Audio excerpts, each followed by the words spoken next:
My name is Victoria Beebe, and I work for the Los Altos Hills County Fire District. Tonight, we're going to be having an awesome presentation by Julie Atwood. This presentation is going to be on disaster preparedness for pets, horses, and backyard livestock in fire-safe communities. I didn't want to butcher that word. So without further ado, I'm going to have Julie go ahead and take it away. Thanks for being with us, Julie. Thank you, Victoria, and thank you, Andrea. I want to start out by saying it's just really an honor to be speaking with your community, and I want to thank the Town of Los Altos Hills Fire District and Santa Clara County Fire Safe Council for inviting me to work with all of you and help all of you. And I'm really excited that this is being recorded because we all put a lot of energy into it and everyone's busy, and this is going to allow us to reach so many more people. So welcome to those of you who are joining us, and I hope that you'll share this information back to your neighborhoods, your groups, your dog walking or cat sitting or trail riding or horse showing organizations, whatever you're into. A little further into this, I'll probably ask, when we have a few more people joining, how many people in the group do have equines? And I say equines, Victoria, this is why. I love long-eared equines. I love donkeys and burros, and I have a mule in my family. So, Wow. So that's why we use the term equines, because we want to include all of them. So for those of you who are listening, if anybody out there has donkeys or burros or a mule, I like you even more. So a couple of housekeeping things. I'm hoping that we'll have time for some questions and answers.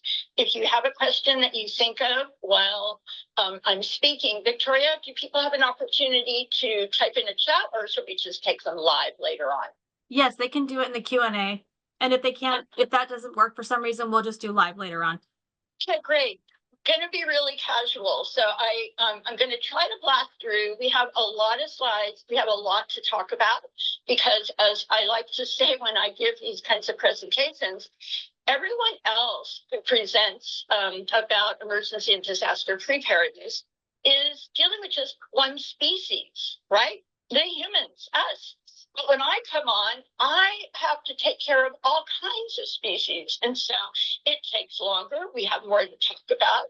All the different species of animals that we all have in our lives, in our homes, in our backyards, have their own distinct needs, quirks, personalities, and challenges when it comes to preparing them and their environment and us for disasters. So some of my slides have a lot on them. We are going to make this recording available afterward. And if any of you would like our slide deck to make a presentation to your community, you would be welcome to it. So I'm not going to read to you everything that's on my slides. You guys can read them. Also, I have very poor vision. So if I stumble a little bit on my slides, please forgive me. And you probably figured out by now there's a group of us. So I have my sidekick, Shiloh, who's up in Dundee, Oregon, and she's advancing my slides for me. And we have Victoria, who is hosting this from Los Altos Hills Fire District, right? So there's a whole bunch of us here. Yep. So let's move on to the next slide. I'm trying to touch my iPad and move it. So, hey, folks, this screen is all about me. And something that I experienced back in 2017. But I'm going to take you back a little bit further to 2012 and 2013, which is when I started the Halter Project. And I started the Halter Project for two reasons. One is that it was really hard to get information about how to keep our animals safe during and after disasters, even right down to simple things like, what should I put in my horse's ready kit, or what should I put in my cat's go kit, or how much would I need, and what do I need if we have an earthquake and I can't go anywhere and I'm here with my animal? So that was one part of it. The other part of it was that I had a number of veterinarian friends who were experts in what's called large animal technical rescue.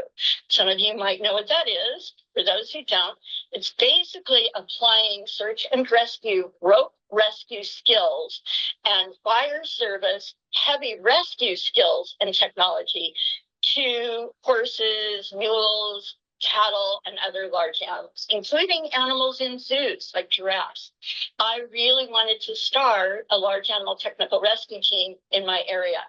And so those two things eventually converged, and the Halter Project was born in 2013. We launched it with a series of events called Home and Ranch Readiness Day.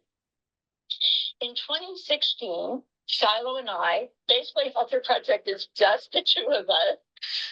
We look big, but we are small. We were invited to the White House, where we received 2 FEMA individual and community preparedness awards, which was a really amazing experience. It opened a lot of doors for us and created many, many, many connections in the larger national landscape of disaster preparedness and emergency and disaster response. So move forward from 2016 to 2017. I live in Sonoma Valley. I live in the town of Glen Ellen at the foot of the Mayakama Mountains. So as you look at the screen, that photo of a couple of my gorgeous geldings in the upper right, that is the end of September 2017. If you look immediately to the right of that photo, you'll see a couple of maps. That is the night of October 8th, 2017, and that is the Nuns Fire. So that big orange blob on the right, that is the perimeter of the fire. That little yellow spot in the center of it is my home and my ranch. And the slides on the left to show you what eventually happened. The Nuns Fire rolled into the Tubbs Fire, and eventually there was a complex of fires up here in the North Bay that I think resulted in 13 fires total. And most of you, know a little bit or maybe more about what happened. We had 7 horses, 1 mule, 4 cats, several dogs, and 5 people, including my husband, who was sound asleep in his recliner. And the fire was on us before anyone knew there was a fire. I was the second 911 call. All our escape routes, all our evacuation routes, all the roads were immediately cut off. Our property was one of the places where the winds chopped at over 80 miles an hour, and those 80-mile-an-hour winds were throwing burning stuff at us. So we had the opportunity to experience the term and the concept of firebrands and embercast up close and personal. It's not something you want to do, believe me.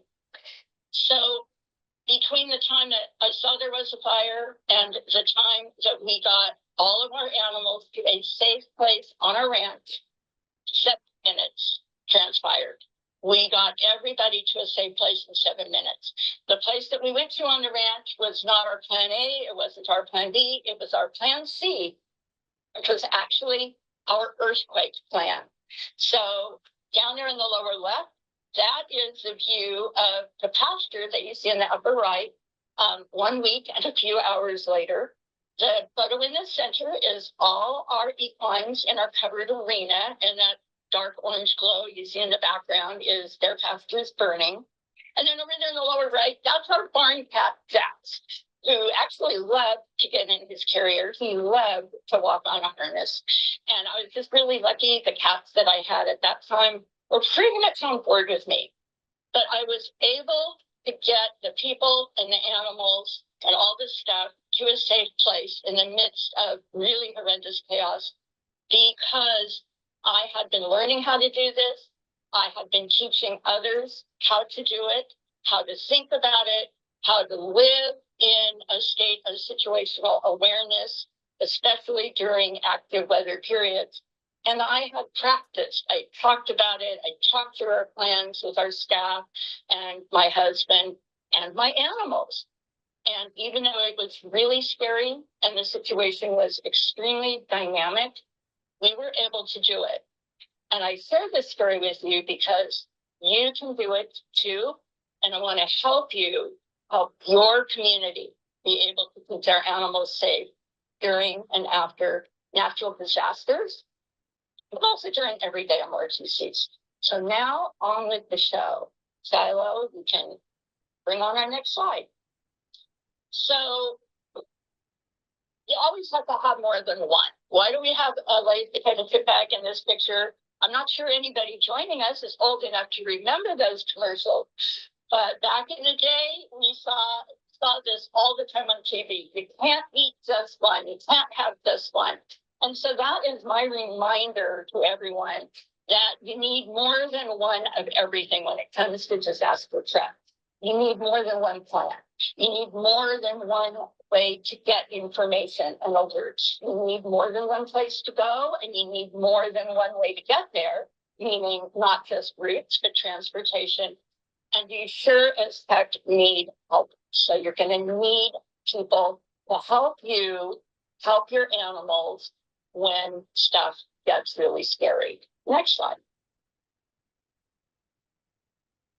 Hello. There we go. So that means having a plan for everything. As I said a couple of minutes ago, on the night of the fire in our area, our plan A and our plan B were dead in the water before we even had a chance to think, because every possible route was cut off immediately. So we went immediately to our earthquake plan. We had a safe meetup place on our ranch. Most of us do have earthquake plans because we live in earthquake country, and that worked really well for us because our plan was to go to our covered arena, which had pavement on two sides and vineyard on two sides. It's a steel arena. It's got sand footing, and there pretty much is nothing around it that could really catch fire in a serious way. We could all be together with the animals and check in and make sure that we were all safe. So you need to have a plan for everything that can happen. While this is a fire safe event, we all know that we need to be ready for everything. I am a search, and I also teach search, as does Victoria. And I got a tip that we might have some other search joining us in this group. So I think that we do have people who really understand preparedness and what I'm saying. But when you take this and you apply it to the animals, it has, there's an even bigger picture. So you need a plan for evacuation, and we need plans for sheltering in place. We need a plan for long power outages, and we need a plan for when we're just not able to take care of our animals because maybe we tripped and fell down the steps taking out the garbage, or we've got the flu. So stuff happens, and if you have really good plans for your animals in disasters, you're going to be set when something a little bit less terrifying happens. Next slide.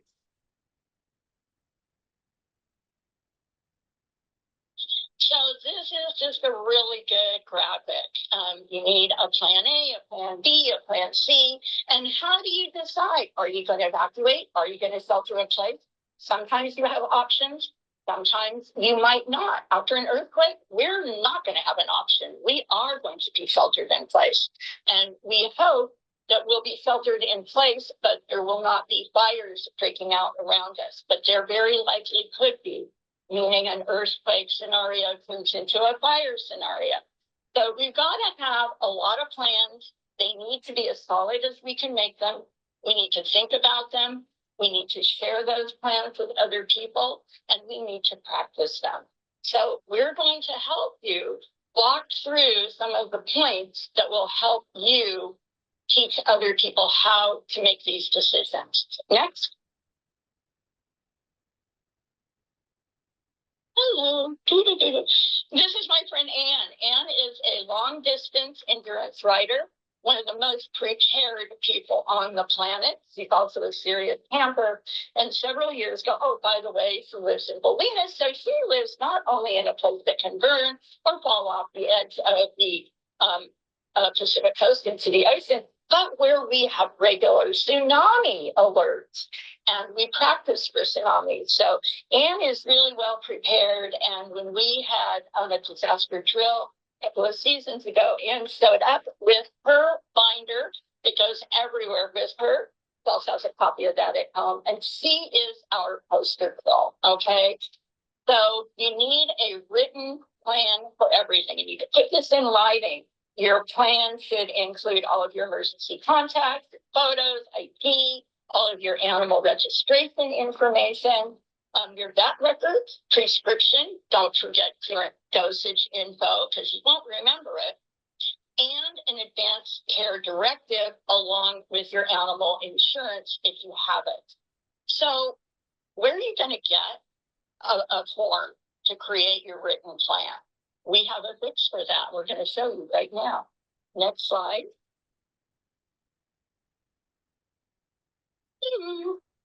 Where's the Jeopardy music when I need it? So we at the Halter Project, what we do is we provide free information, free resources, free presentations like this one to any individual, any community-based organization, any agency, anybody, anywhere who wants information to help keep animals and their people safe during emergencies and disasters. So that QR, the code that you're looking at right there, will take you to a place on our website called Fire Safe Animals.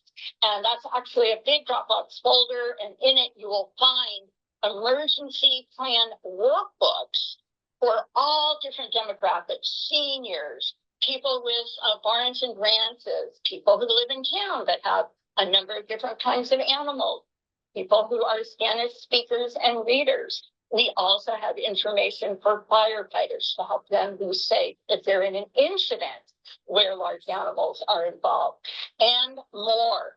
So you can get these workbooks when we're done with this presentation. We're going to show these resources again, and I hope you will all immediately go to our website, download a workbook. If you would like a batch of them, we can print some and send them to you. We would be happy to come down and bring some to you and make another presentation to your group. We want to get these into your hands. So you don't need to do anything but download and print a workbook. The workbooks contain everything you need to think about, take action on, and the forms to fill out. So we're going to show you one of those in the next slide. So over there on the right, that is a copy, or that's a page from our Animal Emergency Action Plan document. On the flip side of that form, so same piece of paper, backside, is an Animal Advanced Care Directive. So you've got two awesome documents on one piece of paper. All you need to do is just make multiple copies once you build them out. Those two pieces of paper are essentially the emergency plans for your animals. If you have a lot of different animals, you're probably going to need to make a couple of copies and fill those out. What are you going to do with those once you have them filled out? Well, one copy stays with your important document. So that's your grab and go binder or portable file or whatever you have that has your insurance, your household inventory, your family scrapbook, whatever is important to you. So all of your important stuff, and you're going to add your animal action plan to it. One copy should stay electronically. So wherever it is that you have everything else that's important to you in the virtual world, you want to keep a copy of this there as well. And then you want to make sure you have a copy somewhere in your home where helpers or first responders can find it. So that might be a corner of the kitchen counter, or maybe it's in the laundry room, or maybe you print these out and you stick them in a Ziploc bag and you write a big note that says animal emergency info, and you put that to your refrigerator. Doesn't matter where, as long as it's easy to find. And last but definitely not least, you need to give copies to all the people you designate to help you be your helpers and take care of your animals if you are not able to. So this is really important. And I'm assuming that probably everyone listening, because I know you're all fire safe, fire wise, CERT, all kinds of prepared people. You probably have your own personal and family emergency action plan, right? And you probably have advanced medical care directives, right? For yourself. Everything you do for yourself, you need to do for your animals. And that's a really important piece of information that I'd like you to hold on to and share when you are trying to help others with this kind of preparedness. When you're talking to your communities about animal disaster prep, I feel that one of the most impactful messages we can share is just that everything we do for ourselves, we need to do for our animals. And preparedness, as we know, starts with us, the humans. Because if we're not safe, we can't keep anyone else safe. You know, it's the oxygen mask speech, right? So really important. And again, these documents are part of the workbooks that we make available. If we were together in the same room, you'd all have multiple workbooks to look through and decide which ones work best for you and your groups. But since we're doing this virtually, you have to pretend, and immediately afterward, you can go take a look at it online and hopefully print it out. So let's see what's next. There we go. Top tips. I like top tips. If anybody has to bookie out right after this, at least you'll go away with this. So make situational awareness part of your daily life. Be signed up for all local alerts. Know how to get the information. Know your evacuation zones, oral. You need to know the evacuation zones for every place you, your family, and your animals might be. A lot of us have equines that do not live where we live, and that is something really important to keep in mind. Your dog might be boarded in another town or another county, so things like that. Know all the zones that are relevant to your life. Team up. Team up with neighbors, team up with people outside your evacuation zone, as well as people inside your evacuation zone, to make that all important neighborhood group. We're going to talk a lot about buddy networks and buddy systems later. Plan for early evac and make a plan for sheltering in place. You can't do one without the other. Review your plans with your neighbors and your buddy network. This is super, super important. Review your plan with your barn mates. If you're a rider, if you keep your horse at a stable, with your staff, with your volunteers. If you have a nonprofit, review the plans for the animals with everyone. So to sum this up, you want to practice, you want to update your plan, you want to refresh your plan, and repeat all of the above. So moving on.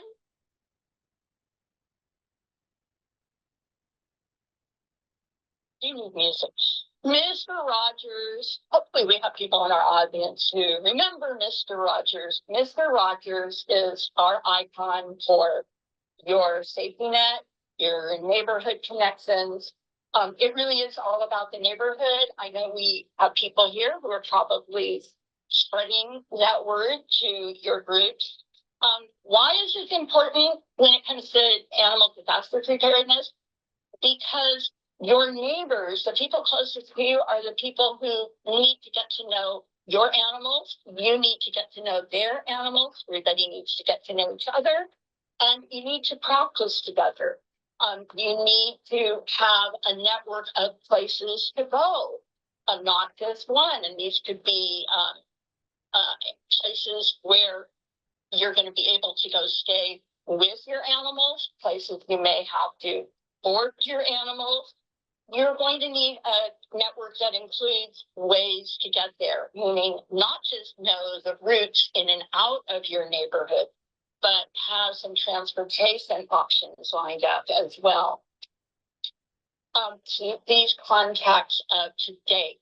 You can do it today, but if somebody moves or the phone number changes or life changes, then you can't count on them anymore. So you need to make sure that all that information is refreshed and updated on a regular basis. Can you get this? It's great if it's all on your phone until your phone dies or you're without cell reception. So again, have more than one way to keep all of your important information. And do you have resources who will help your animals if you are not able to? So again, Mr. Rogers makes us smile, and he really is such a great reminder of one of the fundamentals, which is know your neighbors, know their animals, and have your neighbors get to know you and your animals. Take care of each other when bad things happen. Next. I can tell you what next is if it's taking its time. So just who are these people and how do you find them? This is one of the most frequently asked questions I get. How do I make a network? Especially if you live in a place where your neighbor might be 20 acres away, or even more if you live in a place like I live. A lot of people live in communities where their neighbors are not right next door. You may not live in a community of town. You still need to get to know each other, but you can expand that network as long as people can get to you and your animals quickly, to include groups like riding clubs, as I said earlier, dog walking groups, people that you work with. You may not know these people well. That's not as important as the fact that you know each other's animals. So just something to think about. Again, neighbors and friends in the same evacuation zone, but also people who live out of the area who have homes or Airbnbs or connections with pet-friendly hotels and motels that you can go to, people who can be your points of contact, people who will be included in your animal emergency contacts as the people who will be called by responders if you are not able to speak for your pet. And caregivers. So many people in our communities have pets, but they have caregivers who take care of them, the people. And it's really important for us to try to transfer this knowledge to the human caregivers, many of whom have been very, very, very traumatized in recent incidents, and the fact that they really didn't have a clue how to take care of their clients' pets. So it's really critical for us to think about those people, address their needs, and give them information in ways that they can really use it. And we have a workbook for them. So let's keep moving.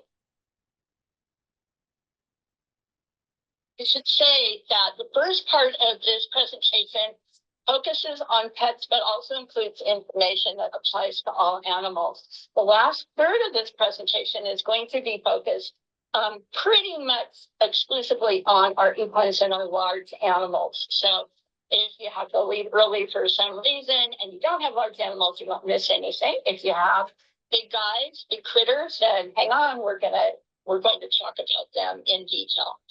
So travel and animal sitters. If you are traveling with your animals, you need an emergency action plan. And we actually have a little travel packet. It's just a few pages. It's a great checklist that leads you through all the things you need to take into consideration while you're en route, when you get to where you're going. What would you do if suddenly you find yourself in an evacuation situation in an area you're unfamiliar with? And that has actually happened to me while I was deployed with the UC Davis Veterinary Emergency Response Team in 2021 at the Dixie Fire. We house served. We were in 11 vacation rentals in just under 8 weeks, and we had to evacuate 2 different times. Nobody in the property management firm, nobody in the neighborhoods knew the first thing. They didn't even know what evacuation zone they were in.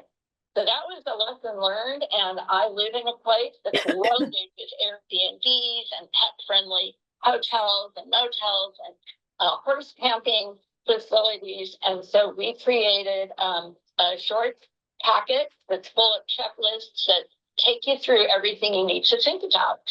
And if you leave your animals at home with a sitter, if you are really well prepared, you are signed up for emergency alerts, you know your evacuation zone, but your animal sitter is not, your animals are out of luck. So think about those things, and if the shoe fits, we have it for you. So next.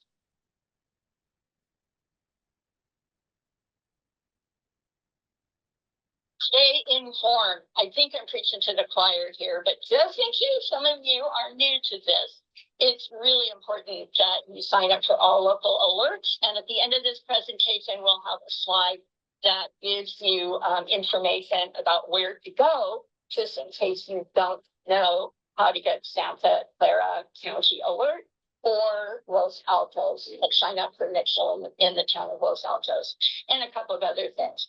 So sign up for all local alerts, get a weather radio, learn how to use it. Follow the National Weather Service. I'm a weather geek and I love following the weather, and it has really served me well. Watch and listen to local news, radio, and TV. We've got great meteorologists here in the Bay Area, and they're pretty fun, interesting to watch, and they give us great information now. There are also some apps that are good to have. You don't want to rely on apps. You want to rely mostly on your official agency information, but apps can be really helpful. The earthquake apps, again, NOAA weather apps. And launch duty is increasingly useful, but again, you don't want to rely on it as your only source of information. Follow your local emergency services on social media and take a look at their websites. And think about starting a neighborhood radio group. We've got lots of hand groups all over the place, and most of our counties are starting to get behind family radios and PMRS radio services that just ordinary people like me can utilize to help us be in better communication with people immediately around us. So get informed, stay informed, really important piece of information to take, hold, and share. Next. Ooh, we've got a ways to go. I'm only on slide number 14. Only about another 30 to go. I'm going to have to stick on it. Next slide. There we go. How to know whether to prep or go? Simple. By paying attention to your local weather alerts. You are going to prep during a weather watch. You're going to go during a weather warning. Do not wait to evacuate. We know this is a really hard one, but if you have large animals, if you have cats, if you have a bad knee, a bad hip, if you have a broken ankle because you tripped taking out the garbage, whatever, there are things that are going to slow you down, and you need to take that into consideration. So early evacuation is something we talk about a lot. We know that people are often not going to do it, but it's really important. Let's move on, and we'll talk a little more about that. So again, when to go. Why do we repeat this so often? Because it's probably the single most important piece of information we can share. So you go anytime you don't feel safe, for whatever reason you leave. You get ready when we're in a weather watch, as we said before, and you can get that information by watching TV, listening to the radio, following the National Weather Service, listening to your weather radio, hanging out with the firefighters, all of the above. You get set and or go when that weather watch rolls over into a weather warning. You go now if there's a red flag, especially if you have equines or other large animals, or a flood warning or any other severe weather warning. And again, we just came through 2 days where nature gave us a bird's eye view of what this can look like. These warnings can change fast. They can roll into an evac warning, can roll into an evac order with little or no advance notice. We can get an evacuation order without an evacuation warning. In any of those circumstances, you don't want to be racing around, stressed out, trying to get your animals ready, trying to get everything loaded, and then dealing with the conditions. So much better to evacuate you and your animals when you can do it calmly, without stress. The worst case scenario, you and your animals have a couple of days with friends or at the beach or doing some other really nice, relaxing thing. and you've avoided all the stress and potentially worse of waiting to evacuate. So let's move on.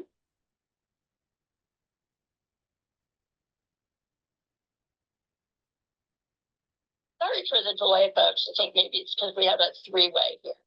So what are the dangers of waiting? Well, that freeway parking lot you're seeing there, that's not a joke. That's not Los Angeles during rush hour. I think that is 101 between Windsor and Sonoma County and Petaluma or Marin County in 2019, the Kincaid fire. So the dangers of waiting are legion, and evac warning can change really quickly. Evac, as I just said, a warning can turn into an order, or you can get an order without a preliminary warning. Conditions could be stressful, they're going to be dangerous. You could be loading and driving in really, really bad conditions. Severe traffic is like the least of your worries, but it's huge. You could be low on power for your EV. You may start running low on fuel. You're going to be stuck in traffic for a long time. Your animals may get really, really hot. I mean, just all kinds of things. You don't want to be in that situation. Evacuation may not be possible if you wait too long. And that's probably the single biggest danger. Next.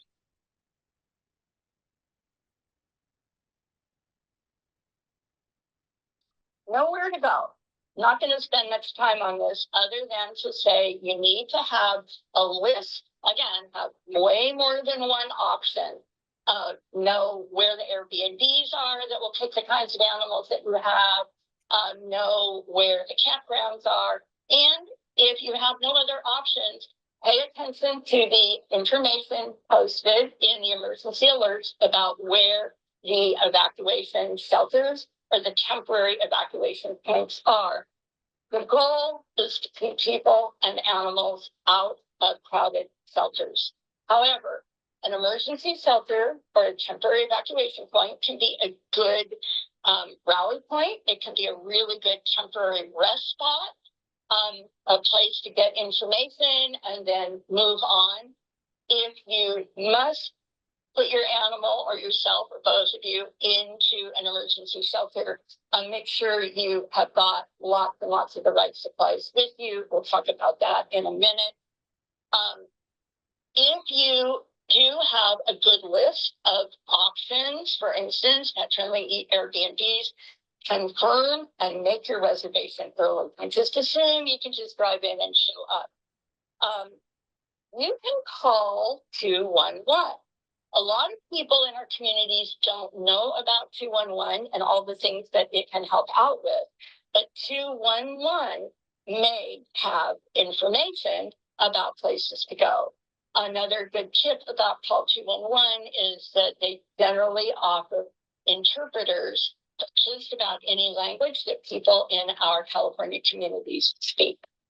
So keep in mind that emergency shelters or animals may not be activated until the emergency is declared. And that can be true for people as well. But don't assume that your local fairgrounds is going to be open just because something has happened in your area. Next slide.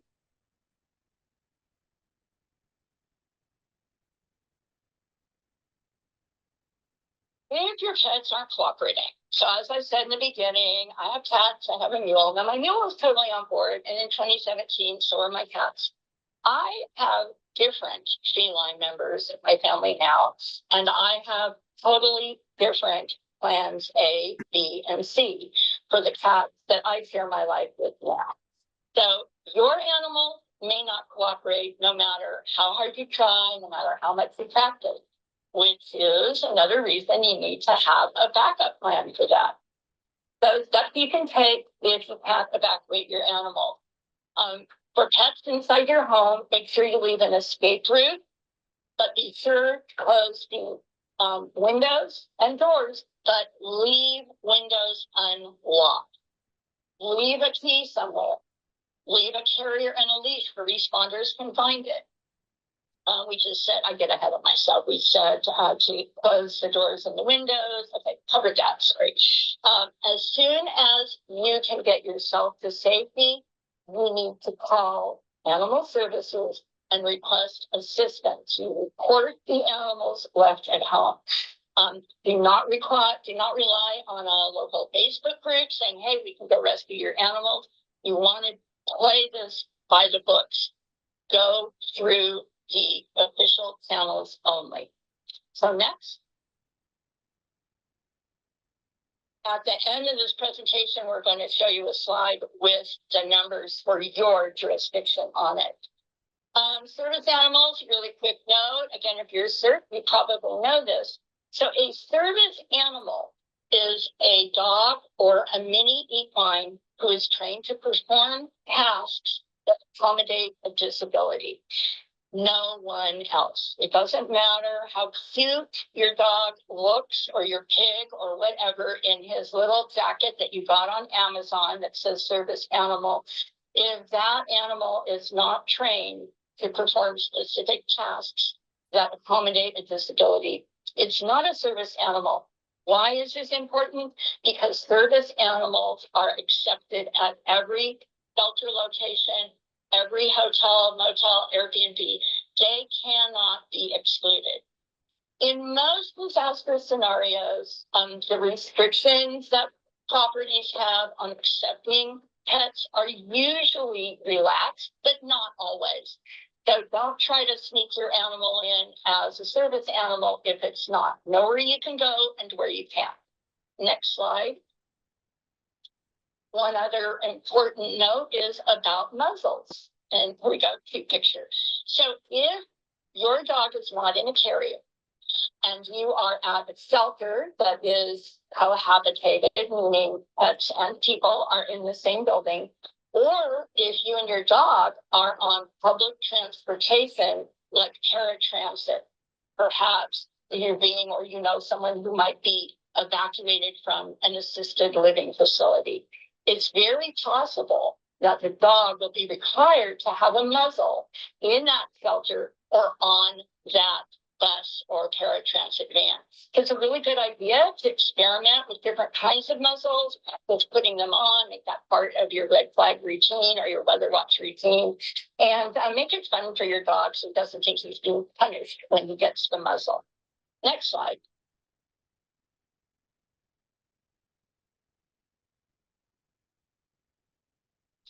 Lots of resources available, again, at halterproject.org for things to put in your ready kits and your stay crate. So this big QR code will take you straight to the place on our website where you can find ready kit and long stay supply lists for just about every species of animal that people keep as companions.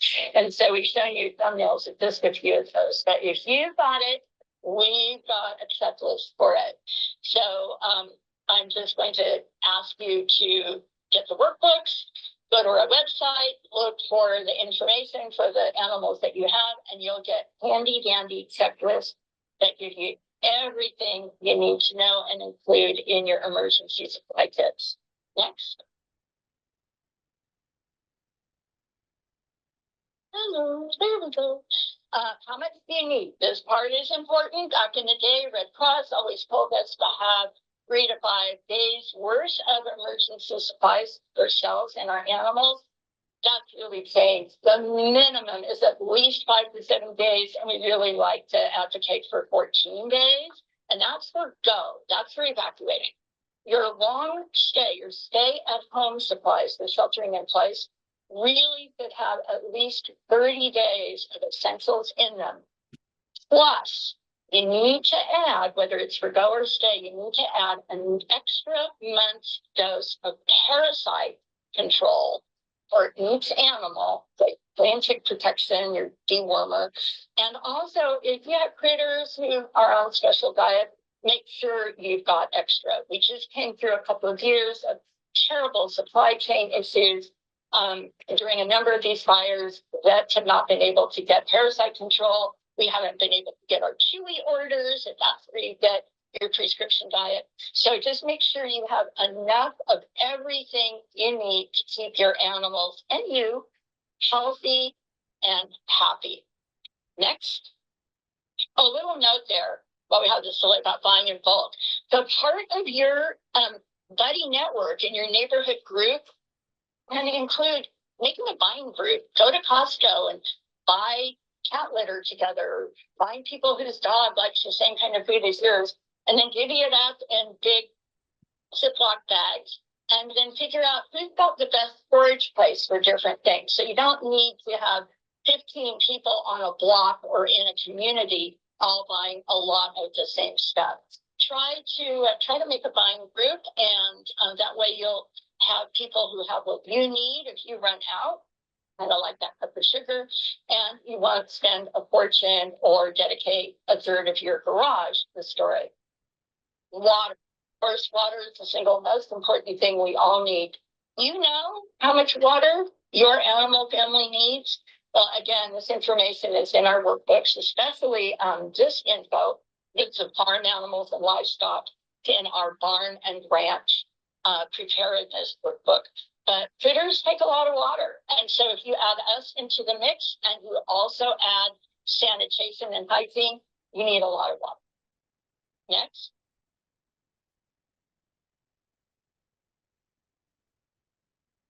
ID, again, this is something that's really easy to find out. Microchipping is the gold standard. Yes, we can put the equines, goats, and all other, many other kinds of animals. If you have adopted dogs or cats, and I thank you profusely if you have, make sure that the microchip registration is up to date. So just keep everything updated. As I said earlier, make sure that all the information in your emergency action plan is current. If you are preparing to evacuate or animals are sheltering in place, you also need to add physical ID. Going to help with reunification. So you should also put ID on their crates and carriers. Included in your emergency contact or your emergency action plan should be photos and descriptions of your animals and photos of you with your animals and videos with some vocalizations and images of your animal's special traits. So I always have black cats. You may have gray tabbies. I've had those too. At some point, they all start looking alike. But we know our animals don't sound alike, or they may have a little wiggle or a tail wag. So those photos, those videos, those pictures of you with your animals can be incredibly useful if you get separated. Next.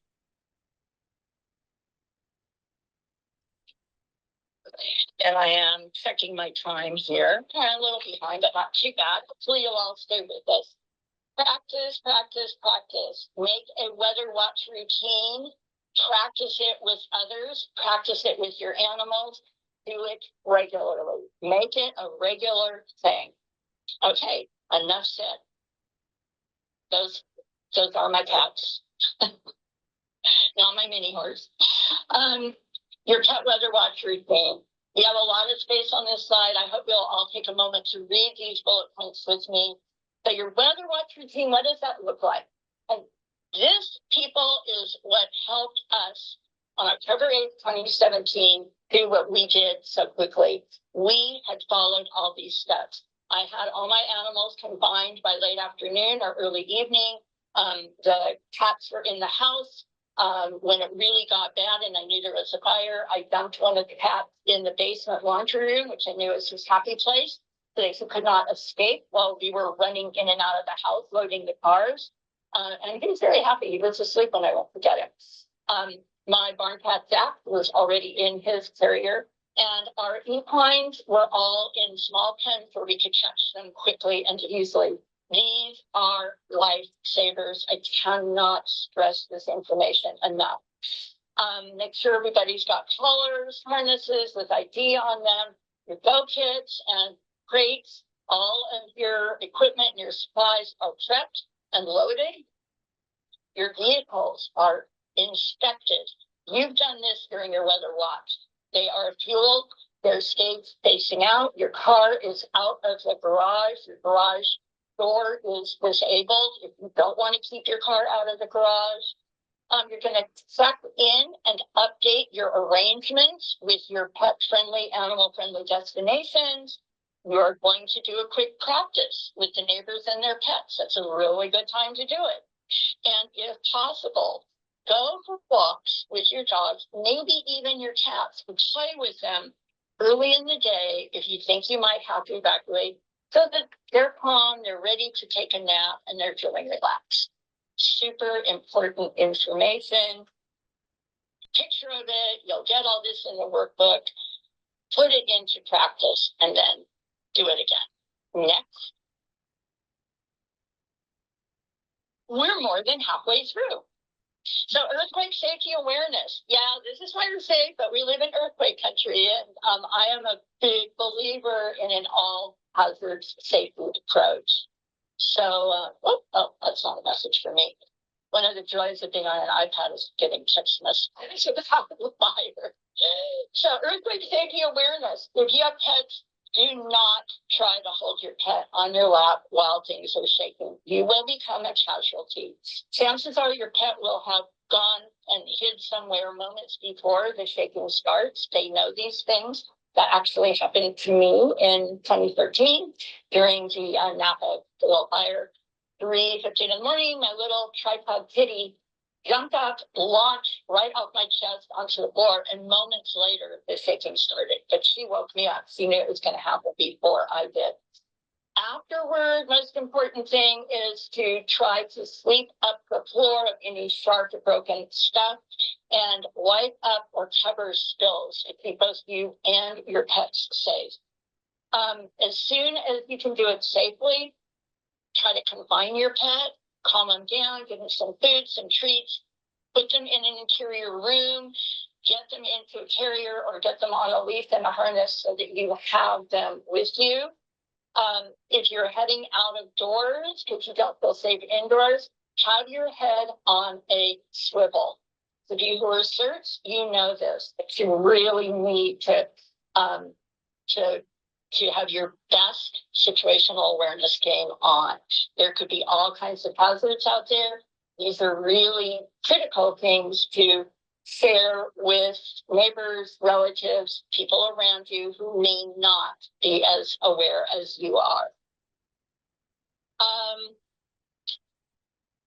Your barns and your outbuildings may be unstable, and the ground around you may be unstable. So again, if you fear that you have animals trapped in a barn, you need to be really, really careful about how you approach that. If you can get to an exterior door and open it without going inside, that's going to be your best and your safest bet. Because remember, if you go inside and you encounter something really dangerous to you, or your horse is panicked and it runs out on top of you, you're not going to be able to take care of them, and now you're injured. So situational awareness during and after an earthquake. And next, the next big exciting thing is our next slide. So tsunamis, flash flood, debris flows, they can go together, not necessarily. And you guys in Los Altos Hills, you don't have to worry about a tsunami, but other people in Santa Clara County might. And I think that we might have some people from San Mateo County listening in. Flash floods are certainly a challenge or something to consider where you live, as are debris flows, and debris flows are going to be a hazard after a fire. So take these alerts and forecasts seriously, know what the alerts and these icons mean, and pay attention to what our emergency services are telling us to do. Never, ever leave animals tied up, chained up, or locked inside. So if you have time and you can't get to your animals, just make sure they have an escape route to give them the best possible chance in the incident. Next.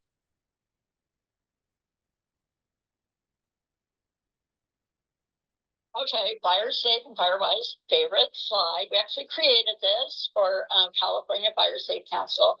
And it is our take on tall fires, ready, set, go, defensible space graphic. If you look closely, you'll see that we built all kinds of features into this, like critters and an arena and a barn and a narrow driveway with a tight turn. We want to make sure that wildland rig can get in there. Basically, if your home is safe, your animals are going to be safe. Defensible homes mean safer animals.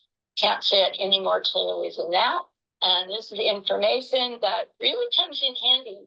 You have those homeowners who have a lot of animals. They're kind of dragging their heels on fuel mitigation and risk reduction. But if you have to talk with them about how these risks are imperiling their animals, sometimes that can be the clincher, can seal the deal and help them understand the importance of improving the defensibility of their property, not just for their neighbors, but for themselves and their animals. Okay, next. Oh, good repeat. Help responders, help your animals in use. So this is standard defensibility stuff. Maintain access for emergency vehicles, which could include animal evacuation teams. Make sure that you've got those highly visible, reflective, two-sided address signs. I think your community requires that. If you're in Los Altos Hills, unlock the gates and disable all the electric openers so that responders can get in. Nobody's going to be locked outside. Provide detailed site maps. We're going to show you an example of that in a moment. Provide a detailed site map to your local fire department and the animal disaster response team, showing them where not only the animals are on your property and the resources like water, things like that, but also the hazards. And that is our very next slide. Amazing. Open. There we go. So again, in our barn and ranch safety packet, we actually show you this. This is actually my ranch, and we're going to update this. We realized when we were preparing this presentation that we don't have electric vehicles on this legend. So it tells you we did this a number of years ago. So electric vehicles can be a blessing. They can also be a big hazard to our firefighters and other first responders. So it's really important that they know where those are. And this will really help responders know where the animals are. Really good example of this right now up in northeastern or north central Sonoma County. Many of you probably know the Point Fire erupted yesterday very, very quickly. It is a very horsey, ranchy area. Also, a lot of people with second homes, vacation homes, and just lots and lots of animals. They are heavily engaging air operations, so airdrops of water and retardant, including night ops. Responders do not want to be dropping fire retardant or water on animals, but they have got to know where those animals are. Knowing where the animals are may slow down or it may even hinder response to a certain area, but they want to know that. And knowing that those types of operations are possible or planned should be a really strong incentive to move animals out of airports. Next. We're edging into equine territory here. So next slide. What do you do for those animals who can't take with you? So the good news is in many of our counties, including Santa Clara County and the town of Los Altos Hills, there are resources. Those are animal welfare agencies and volunteer animal disaster response teams. Before an evacuation order is issued, you can call on your safety net. Okay, anybody in your contacts can get in before there is an evacuation order. Sometimes an evacuation warning will trigger restrictions and access. Once that happens, and definitely after an evacuation order is issued, then only authorized responders are going to be able to get in. So that means that if we do have animals who are trapped inside an evacuation zone, you are going to need to, again, get yourself to safety and then call the animal services hotline. And we're going to give you a slide that has that information, but keep in mind that emergency services may put up an additional hotline or a backup line or a different number. So it's important to keep the numbers handy with all of your emergency contacts, but also pay attention, take close attention to emergency alerts. Next. Okay, so if you do not have equines or backyard livestock, now is your chance to run to the little girls and little boys room. You'll want to come back before the end because we're going to show you some important slides with lots of resources. If you do have big critters, here we go. So many of the things that we do for pets, we're going to do for our equines and livestock.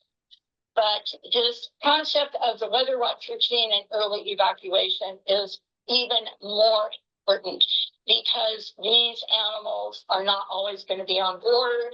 They are unpredictable. Everything takes time. And there is a really serious checklist that you need to consider and a serious routine. We would, in our fantasy world, would love to see every equine owner participate in.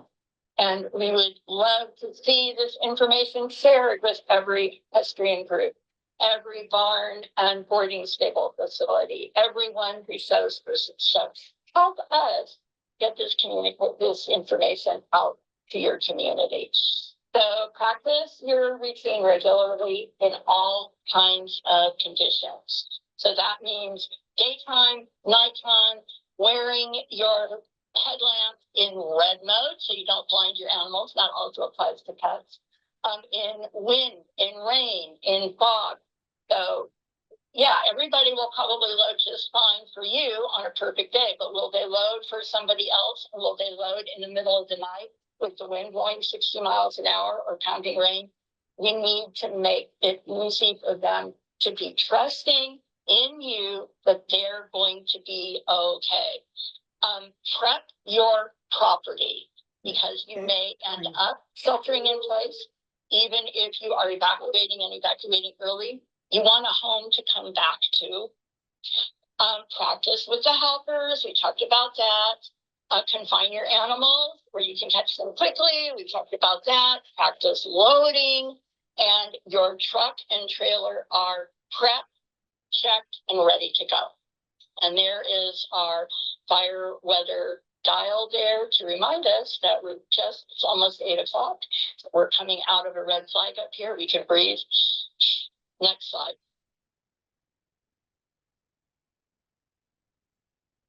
Am I doing Victoria? Am I okay? We keep going? Yep, keep on going. Awesome. Keep on tracking. Okay, so evacuation planning is really about practicing and assessing the risks. Risk assessment for your animal emergency action plans is a key part of coming up with a good plan, which include both evacuation and shelter in place. So evacuation, be realistic. Can your old or lame animals be loaded? Can they travel safely to where you're going? How long will it take you to load? How many rigs and how many helpers are you going to need to get everyone loaded? Do you have a plan for your sick animals if somebody has an infection? All important things to consider. You need to have action plans written down and share them with all the people who take care of your animals so everybody is on the same page, literally. Next.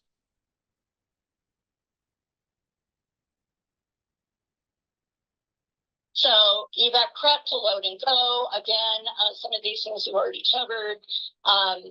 We keep our animals close so we can touch them and load them quickly. Our supplies are all set to go. Our rigs are set to go. Our trailer is prepped, and prepped means it's clean. There is no bedding, meaning no flammable material in it. And before you take off, the windows are closed. And when you're loading your rigs, remember your PPE, your personal protective equipment. Make sure you've got a bag or a trunk or duffel. All that stuff is in it. And I will tell you the thing that I almost didn't have in 2017, but was so glad that I put my hands on were goggles, because when I wear contact lenses and that wind and the debris and the burning stuff were lethal. So make sure you have got good PPE and you can get your hands on it fast. Next.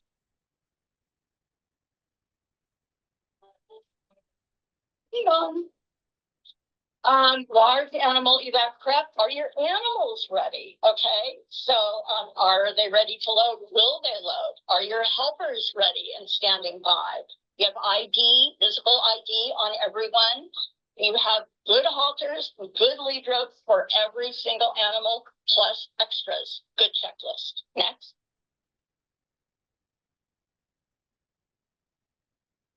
Coming into the home stretch here.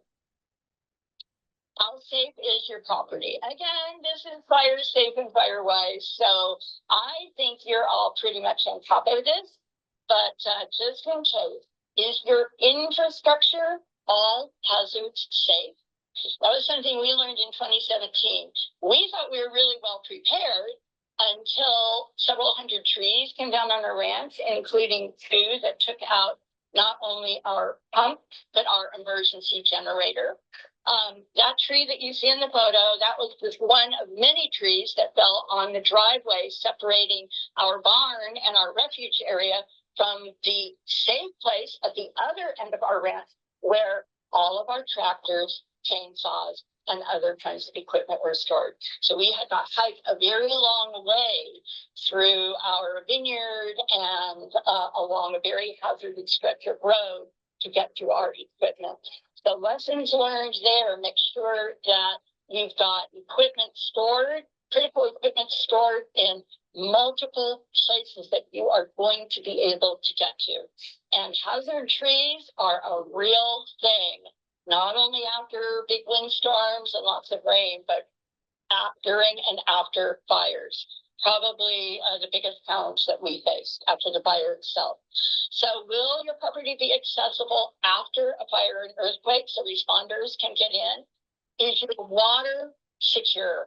If your water source is power dependent, do you have a rock solid power backup supply? Are your water tanks secure? Something that towns are thinking about a great deal in terms of earthquake security. If your water source is a gravity flow and it's up on, wood framework, that could be a problem. Can responders find you and get into your property? How many times in trainings do firefighters tell us, if we can't find you, if we can't get into you, we can't help you, we can't help your property. So make sure that you're checking off all the items on that ready, set, go, fire safe, fire wise home checklist. Next.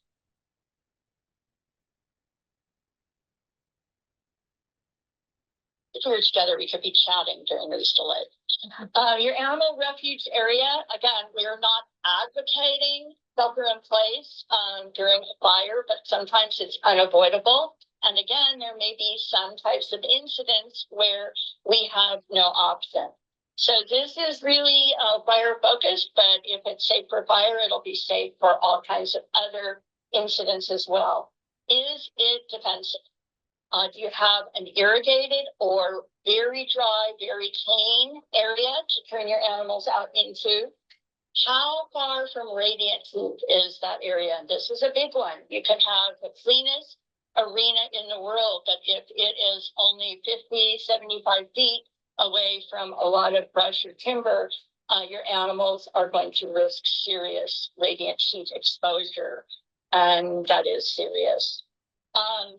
Are your animals going to be safe from areas that could provide a lot of dangerous firebrands or ember casts? Are your fences secure in fire or flood or debris flow? And will your animals be turned out away from busy roads in case your fences fail? So these are, we believe, the most important items to take a look at and assess. Next. Can you guys hear my cat begging to be let in? Hey, Oreo. Okay. We talked a few minutes ago about the risks from the actual firefighting operations, and airdrops are a real serious risk. Nobody wants to be dropping onto animals. Sometimes it's unavoidable. And the takeaway here is that you have got to provide good information about your property and who and what is on it to local fire departments. If your animals are sheltering in place, you need to find a way through animal services, your local animal response team, to be in communication with incident command so everybody knows where those animals are. If animals may be running loose on a road, it's also critical that responders are aware of that.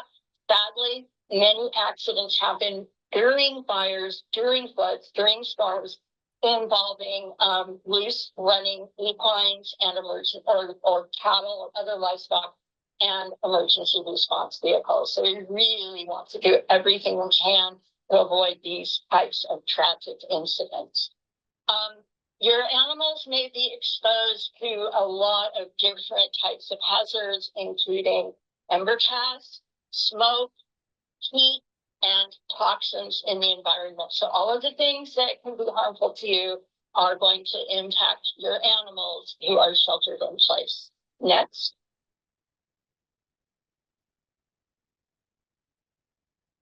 It's about at the end here.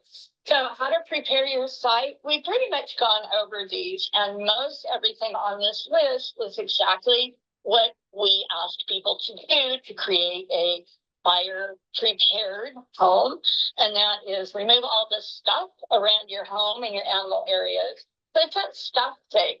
So we know we need to keep the area around our house clean and green and clear and defensible, but that's got to apply to our barns and our outbuildings and all those comfy old recliners and sofas that end up around the barn. That's stuff, and it's really dangerous.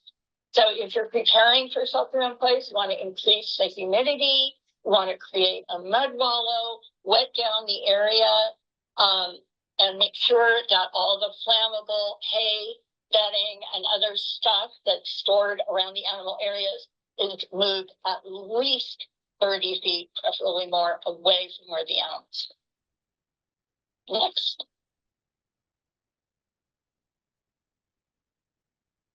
Hello. Animal prep for shelter in place. So this is, we just talked about what to do for your site. Now we're going to talk about what to do for the animals. So again, add visible ID, remove their fly masks, their leg wraps, their fly seats or blankets, and make sure that you turn the animals out, but not loose, meaning they're not going to get out on the road.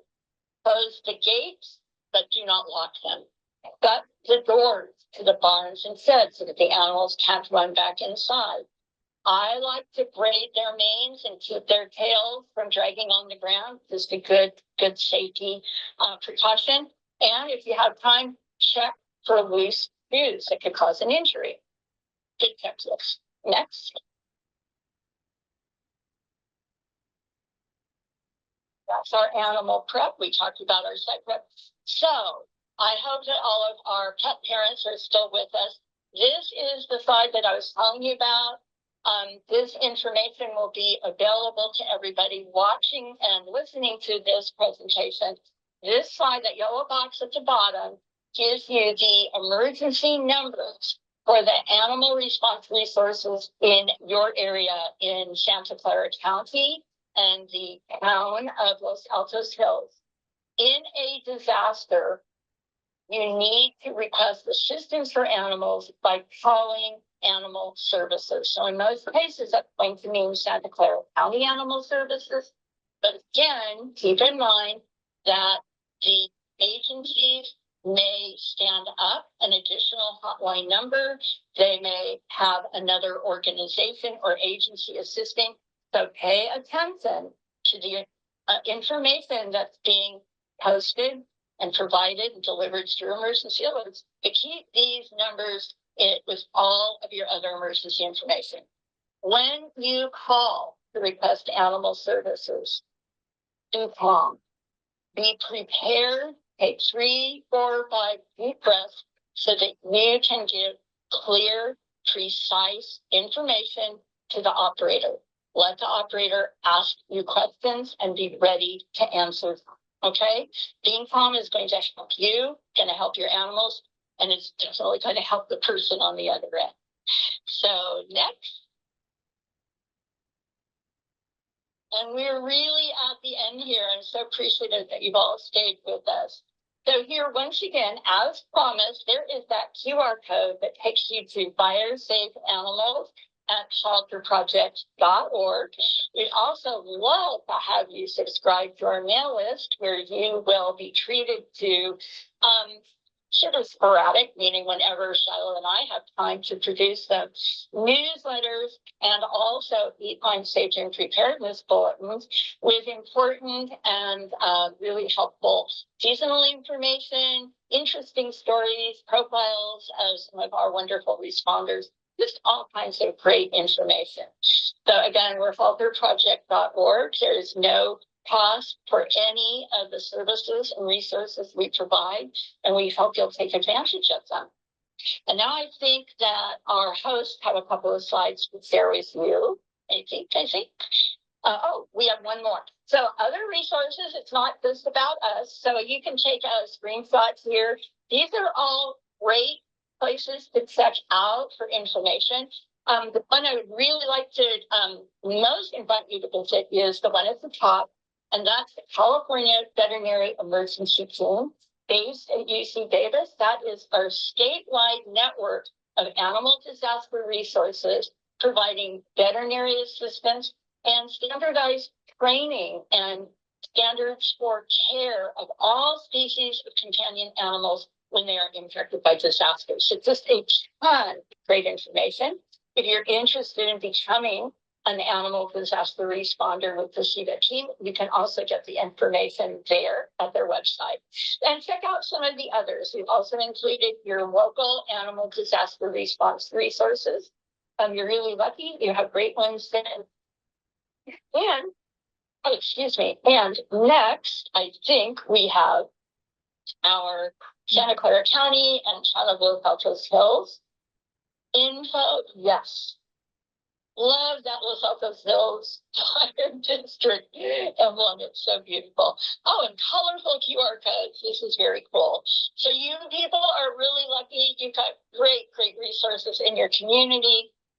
I want to thank them again for inviting us to share our evening with you, and thanks you for sticking with us for so long.